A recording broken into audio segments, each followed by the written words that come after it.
एक खतरनाक और अफसोसनाक खबर है वो ये है कि बीएलएफ बलूचिस्तान लिबरेशन फ्रंट उन्होंने अनाउंस किया है कि वो ऑपरेशन बाम का आगाज करने जा रहे हैं। मेरे भाई उस्मान और जाबर आ रहे थे कोयटा से, मेरी पूरी फैमिली बीएलए वाले ले गए उन्हें। यार उनकी खबरें ठीक नहीं आ रही, खुदा का वास्ते जो मेरा दोस्त मुझे सुन रहे हैं, जिसके पास जो भी खबर है, उस्मान और जाबर है, दो बीएलए वाले ले गए, पंजाब से थे वो। बलूचिस्तान में बीएलए बीएलएफ ने हाहाकार मचा दिया है। पाकिस्तान ने बरसों जिन आतंकियों को पाला पोसा, अब वही उसके लिए मुसीबत बन गए हैं।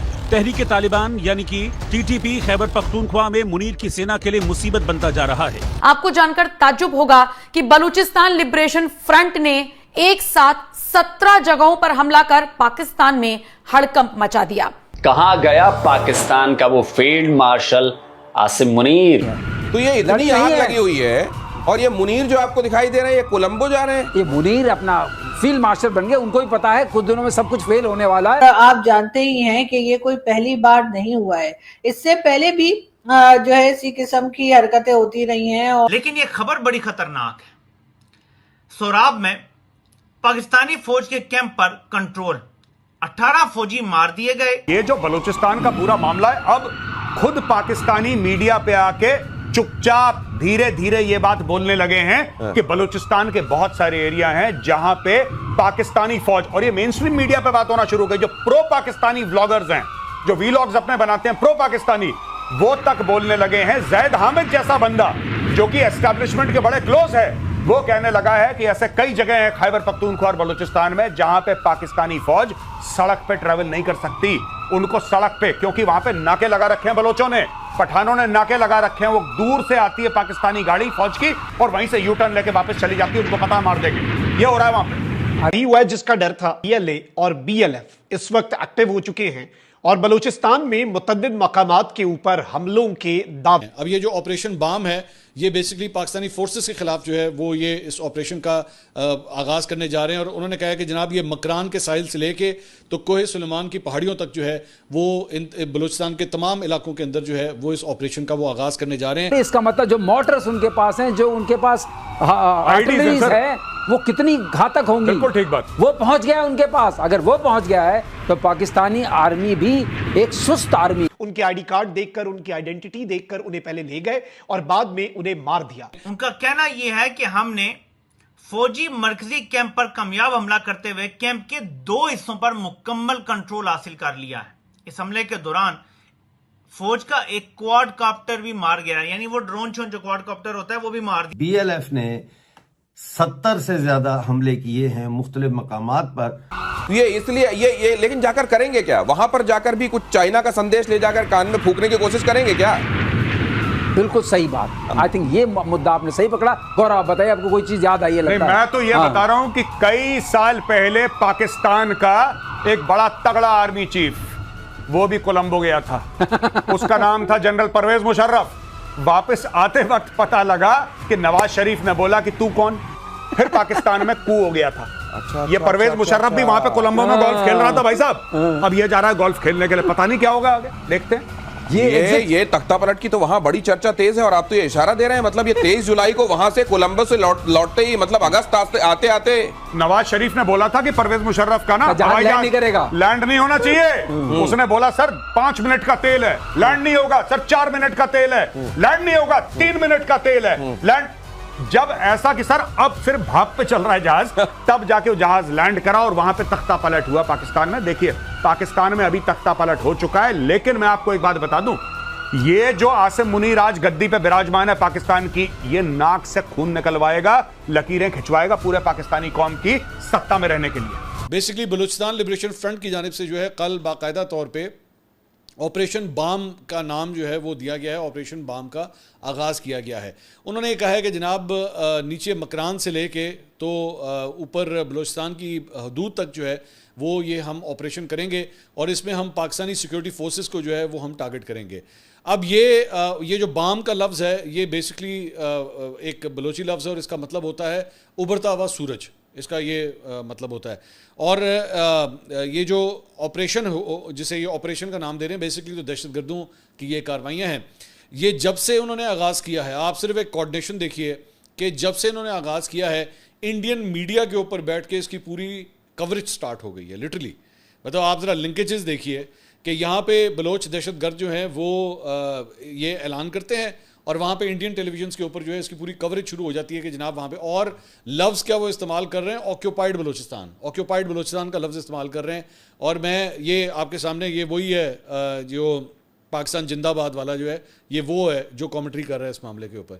और ये ज़ाहिर बात है ये पूरा रॉ का हैंडलर है, ये रॉ जो है वो इसको एक्टिवेट करती है, चाबी देती है, तो ये तोते की तरह बोलना शुरू हो जाता है। तो इसी से ये ताने बाने जो है ना वो पता लग जाते हैं कि ये कहाँ से ऑपरेट हो रहा है और क्यों बलूचिस्तान में ये जो ऑपरेशन जिसका आगाज़ किया गया है, ये इसकी चाबी जो है वो कहाँ से एक्टिवेट की गई है। बहरहाल बलोच लिबरेशन फ्रंट जो है उसने मुख्तलिफ सहाफ़ियों को जो कल रात को मुख्तलिफ अपनी तरफ से जो न्यूज़ लेटर्स भेजे हैं उसके अंदर वो ये क्लेम कर रहे हैं कि जी हमने 17 मुख्तलिफ जगहों के ऊपर बलूचिस्तान में वो क्लेम ये कर रहे हैं कि जी 17 मुख्तलिफ जगहों के ऊपर जो है वो हमने कार्रवाइयाँ की हैं और हमने सिक्योरिटी फोर्सेस को और मतलब दीगर जो इंस्टॉलेशन हैं उनको हमने निशाना बनाया है। जबकि तर्जुमान बलूचिस्तान हुकूमत शाहिद रिंद साहब का ये कहना है कि जी 3 मुख्तलिफ जगहों के ऊपर जो है वो दहशतगर्दों ने ये कार्रवाइयाँ की हैं और सिक्योरिटी फोर्सेस ने जो है वहाँ पे फ़ौरन इसका जवाब दिया है। अब आ जाइए लोरा लाई के ये जो बेसिकली वाक़या पेश आया है इसकी मैं डिटेल्स आपको बता देता हूँ। इसमें बेसिकली ये बताया जा रहा है 2 या 3 मुख्तलिफ बसेस थी। अच्छा, आम तौर पे बलूचिस्तान के अंदर जो है चूँकि दहशतगर्दी के ये वाक़यात होते हैं तो वहाँ पे काफ़िलों की सूरत में जो है वो ज़्यादातर अब बसें जो हैं वो सफ़र करती हैं सिक्योरिटी रीजंस की वजह से। यहाँ पे भी जो है ये बसें आप स्क्रीन के ऊपर देख रहे हैं, एक लाल रंग की बस है, एक येलो कलर की बस है, हो सकता है एक तीसरी बस भी हो, लेकिन ये 2 बसों के बारे में तो कन्फर्मेशन है। तो इनके बारे में बताया जा रहा है कि यहाँ पे जो है वो इन बसों को रोका गया और इसमें तकरीबन 40-50 पैसेंजर्स जो हैं वो इसके अंदर मुसाफिर एक बस के अंदर मौजूद होते हैं। तो ये दहशतगर्द हैं, ये अंदर एंटर हुए हैं और उसके बाद इन्होंने लोगों के जो है आईडी कार्ड चेक करना शुरू किए हैं जिनका ताल्लुक बलूचिस्तान से था, जिनके आईडी कार्ड्स बलूचिस्तान के थे, चाहे वो बलोच हों, हज़ारा कबीले से हों या किसी भी कौमियत से ताल्लुक़ रखते हों, अगर वो बलूचिस्तान से थे उनको जो है वो छोड़ दिया गया, उनको कुछ नहीं कहा गया।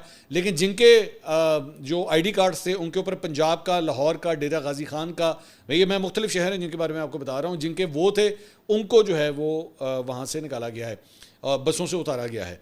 अब उसके बाद जो डिटेल्स अब तक की आई हैं, ये जब मैं इस वक्त वीलॉग रिकॉर्ड कर रहा हूँ तो आप इस वक्त रात का वक्त है, अभी तक की जो तफसीलात हैं उसके मुताबिक जो एनी शाहिदीन है, जो मुसाफिर जो उस बसों के अंदर मौजूद थे, उन्होंने कहा है कि जी इन्होंने एक बंदे ने कहा है जी 12 लोगों को उतारा है, एक ने कहा 9 को उतारा है, कुछ ने कहा 13 को। ये मुख्तलिफ बसों से चूँकि लोग उतारे गए हैं, सो एग्जैक्ट नंबर जो है वो अभी तक नहीं पता है, लेकिन 12 या 13 या 9 या 11, मतलब ये कोई 9 से लेकर 13 के दरमियान का कोई फिगर है, ये भी अभी कन्फर्म नहीं है कि एग्जैक्ट नंबर क्या है।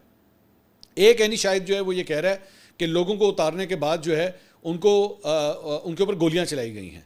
2 अफराद के बारे में जो है वो उनकी तस्वीरें और नाम भी सामने आए हैं, लेकिन जब तक कोई ऑफिशियल अनाउंसमेंट नहीं आती, I will not take any names, तो उनके बारे में जो है वो, और जिनका ताल्लुक, इन सब का ताल्लुक जो है वो पंजाब से था, तो उनके बारे में कहा गया है कि जी उनको जो है वो गोलियों से शहीद किया गया है। कुछ सहाफ़ी जो हैं वो ये कह रहे हैं कि सबको ही शहीद कर दिया गया, जितने भी ये पंजाबी उन्होंने उतारे थे सबको ही शहीद कर दिया गया है। तो दोस्तों, जैसा कि आपने इस वीडियो में देखा, बलूचिस्तान लिबरेशन फ्रंट यानी BLF ने ऑपरेशन बाम के नाम से एक बड़े और संगठित अभियान की शुरुआत कर दी है, जो पाकिस्तानी सेना के लिए किसी बुरे सपने से कम नहीं है। ये ऑपरेशन 9 जुलाई की शाम से शुरू होकर 10 जुलाई की रात तक बलूचिस्तान के कई जिलों में तबाही और दहशत फैलाता रहा। इस ऑपरेशन के तहत सुर्ब के गदर इलाके में पाकिस्तानी सेना के एक बड़े कैंप पर हमला किया गया, जिसमें कम से कम 27 पाकिस्तानी सैनिक मारे गए।